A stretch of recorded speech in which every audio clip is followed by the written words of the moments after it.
Hello friends, happy independence day. आज़ादी के इस दिवस की आपको बहुत बहुत शुभकामनाएं। और आज हम भारत की आज़ादी के सिलसिले से रिलेटेड ही एक टॉपिक पढ़ने वाले हैं। तो वैसे तो भारत की आज़ादी के लिए काफ़ी सारी चीज़ें जिम्मेदार थी, और इन्हीं में से एक जो है वो आज हम पढ़ेंगे, जो कि है क्विट इंडिया मूवमेंट। तो 1942 में ये मूवमेंट स्टार्ट की गई थी, और इसे स्टार्ट किया था महात्मा गांधी द्वारा।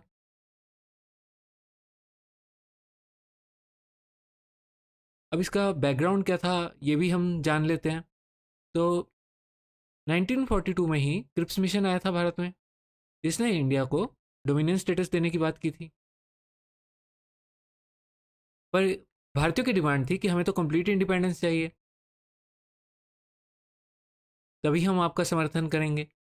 तो इसलिए ये क्रिप्स मिशन फेल हो गया था, और इसके वापस जाने के बाद भारतीयों को यह एहसास हो गया था कि अब इसके बाद तो ब्रिटिशर्स की तरफ से कोई पॉजिटिव ऑफर नहीं आने वाला, क्योंकि पहले अगस्त ऑफर वो दे चुके थे। उसके बाद क्रिप्स मिशन में भी सेम ही बातें थी लगभग।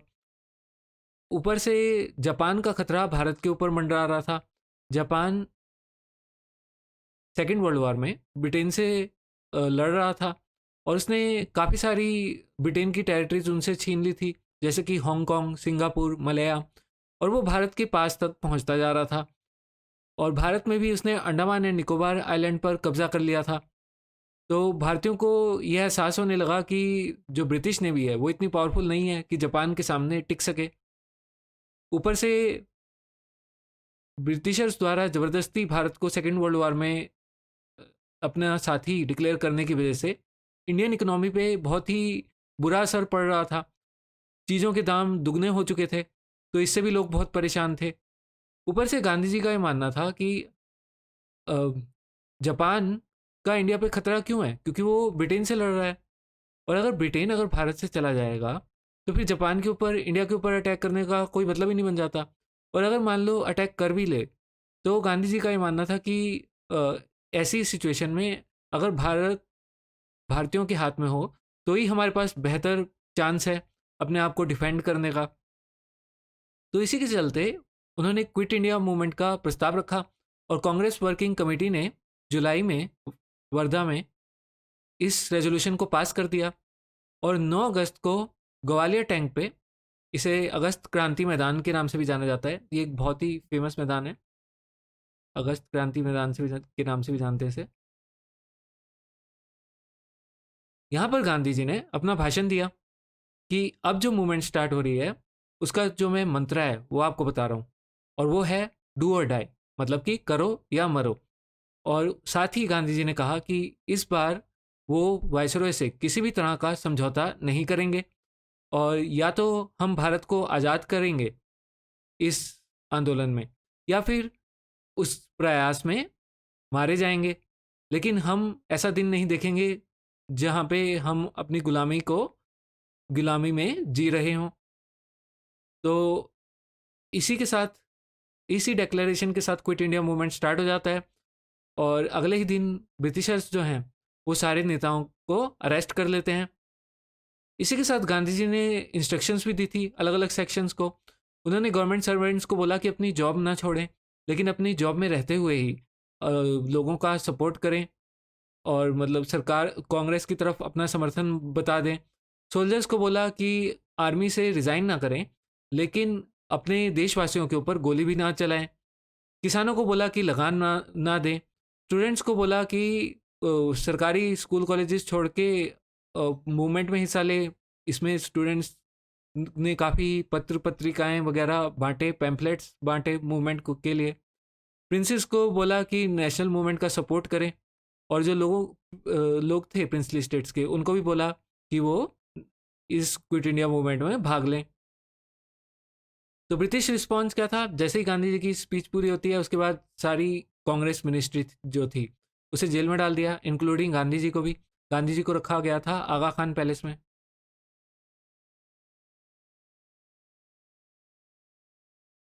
इसके बाद ये मूवमेंट यंगर लीडर्स के हाथों में चला गया, जैसे कि जयप्रकाश नारायण, राम मनोहर लोहिया, और अरुणा असफ अली जैसे एक नई लीडरशिप उभर कर आई इसके कारण। तो मेजर हाइलाइट्स क्या क्या थी? तो एसेंशियली ये वॉयल मूवमेंट, क्योंकि सारे लीडर्स जेल के अंदर डाल दिए गए थे, तो ये काफ़ी वायलेंट हो गया ये मूवमेंट। और जगह जगह लोगों ने गवर्नमेंट बिल्डिंगों पे कब्जा कर लिया और वहाँ पर इंडियन फ्लैग लहराया गया। और क्राउड ने ब्रिटिश कम्युनिकेशन सिस्टम को भी काफ़ी डिसरप्ट किया। खाली कर्नाटका में ही 1600 जगह पर टेलीग्राफ वायर्स काट दी गई थी। और बाकी सारे इंडिया में भी इसी तरह का जो थे एक्टिविटीज़ चल रही थी। उसके साथ काफ़ी सारी जगहों पे अंग्रेजी गवर्नमेंट को, अंग्रेजी कर्मचारियों को भगा दिया गया और उनकी जगह एक पैरेलल गवर्नमेंट सेटअप कर ली गई। और बच्चों ने, जैसे मैंने बताया, स्कूल और कॉलेजेस छोड़ दिए थे, तो इन्होंने बहुत ही इंपॉर्टेंट पार्ट प्ले किया पैम्फलेट्स और अवेयरनेस को स्प्रेड करने में। इसी के साथ अंडरग्राउंड एक्टिविटीज़ में एक और काफ़ी इंपॉर्टेंट एक्टिविटी थी। उषा बेन जो थी, नाम की एक महिला, उन्होंने कांग्रेस रेडियो ब्रॉडकास्ट स्टार्ट किया। ये अंडरग्राउंड रेडियो ब्रॉडकास्ट था, ब्रिटिशर्स को ये मिल नहीं रहा था कहाँ पे छुपा हुआ है। तो ये मुंबई में अलग अलग जगहों से ब्रॉडकास्ट किया करती थी। इसमें इन्होंने हेल्प ली थी ननका मोटवानी, ये अमेरिका के नागरिक थे। तो जिन्होंने इन्होंने ही चिकागो रेडियो स्टेशन बनाने में मदद की थी। तो इनकी मदद से इन्होंने अंडरग्राउंड रेडियो स्टेशन चलाया और ये जगह जगह से ब्रॉडकास्ट किया करते थे मुंबई में से। और इसकी फ्रिक्वेंसी मद्रास तक कैच होती थी। तो ये काफ़ी पॉपुलर रहा। इसके थ्रू काफ़ी सारे जो देशवासियों को प्रोत्साहित करने के लिए यहाँ पर लीडर्स आके अपने भाषण दिया करते थे इन रेडियो ब्रॉडकास्ट में। लेकिन अल्टीमेटली दिसंबर 1942 में ये रेडियो ब्रॉडकास्ट फाइनली ब्रिटिशर्स ने पकड़ लिया था। उसके बाद जब मैंने बताया कि मूवमेंट में काफ़ी वायलेंट हो गई थी, तो अंग्रेज़ों ने गांधी जी को कहा कि इस वायलेंस के अगेंस्ट आप लोगों को मना करिए, उनको रोकिए, इस वायलेंस के अगेंस्ट कुछ बोलिए।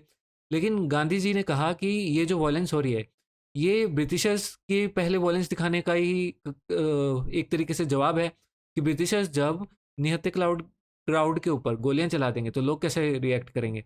तो वो अपना फ्रस्ट्रेशन निकाल रहे हैं। तो गांधी जी ने उल्टा ब्रिटिश वायलेंस के अगेंस्ट, जो ब्रिटिश कर्मचारी लोगों के ऊपर डंडे बरसा रहे थे, उसके अगेंस्ट ही गांधी जी ने फास्ट रख दिया। तो उन्होंने ये 21 दिन का फास्ट रखा था। और इससे देश की जनता काफ़ी भड़क गई कि गांधी जी हमारे मेन लीडर की जान खतरे में है। और आगा खान पैलेस जहाँ पर गांधी जी को रखा गया था, वहाँ पर काफ़ी हज़ारों की संख्या में लोग इकट्ठे होने शुरू हो गए। लेकिन ब्रिटिश गवर्नमेंट ने अ, गांधी जी को इस रिलीज़ नहीं किया। लोग डिमांड कर रहे थे कि जी की जान खतरे में है, तो उन्हें ब्रिटिश गवर्नमेंट को छोड़ देना चाहिए। इवन बाहर के न्यूज़पेपर्स भी ऐसा ही बोल रहे थे। लेकिन ये तो 1943 में हुआ था फास्ट। अल्टीमेटली 1944 में गांधी जी को उनकी हेल्थ के रीजंस के चलते छोड़ दिया गया था। तो अल्टीमेटली तो ये मूवमेंट ब्रिटिशर्स ने क्रश कर दिया था। लगभग 1 लाख से भी ज़्यादा लोग जेल में डाल दिए थे। तो ये बहुत ही मास लेवल का मूवमेंट था, इन सबको जेल में डाल दिया गया।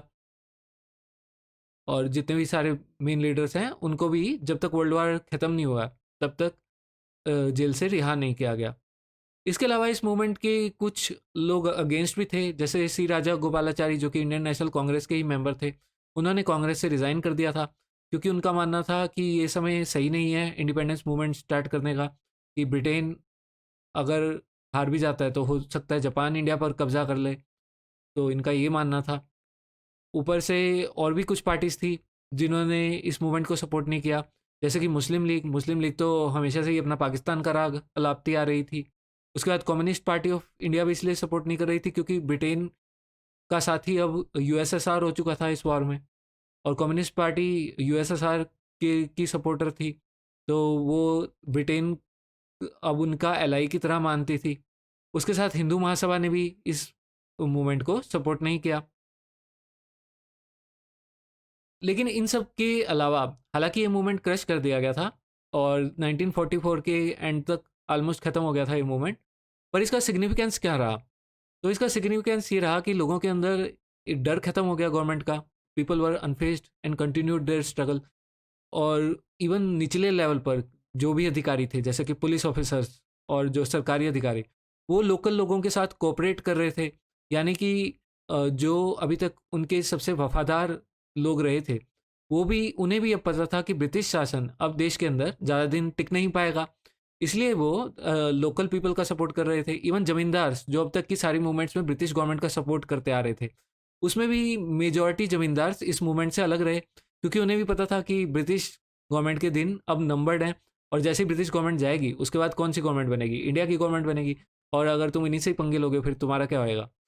तो इस तरीके से इसने दिखा दिया कि जो भारत की जनता है उसके सपोर्ट के बगैर उनको गवर्न नहीं किया जा सकता। और इस मूवमेंट में पहली बार कंप्लीट इंडिपेंडेंस की डिमांड टॉप एजेंडा पर रखी गई। इसके अलावा कुछ भी मंजूर नहीं था भारतीयों को। और इसी मूवमेंट के एंड में जो इस समय भारत के गवर्नर जनरल थे, लॉर्ड वेवल, इन्होंने ब्रिटिश प्राइम मिनिस्टर को पत्र लिखा। और इस पत्र में इन्होंने लिखा था कि भारत को वर्ल्ड वॉर के बाद अपने काबू में रखना ऑलमोस्ट इम्पॉसिबल है अब। तो ये थी सिग्निफिकेंस क्विट इंडिया मूवमेंट की। उम्मीद है आपको ये लेक्चर पसंद आया होगा, और पसंद आया तो लाइक और सब्सक्राइब जरूर करिएगा और दोस्तों के साथ भी शेयर करिएगा। धन्यवाद।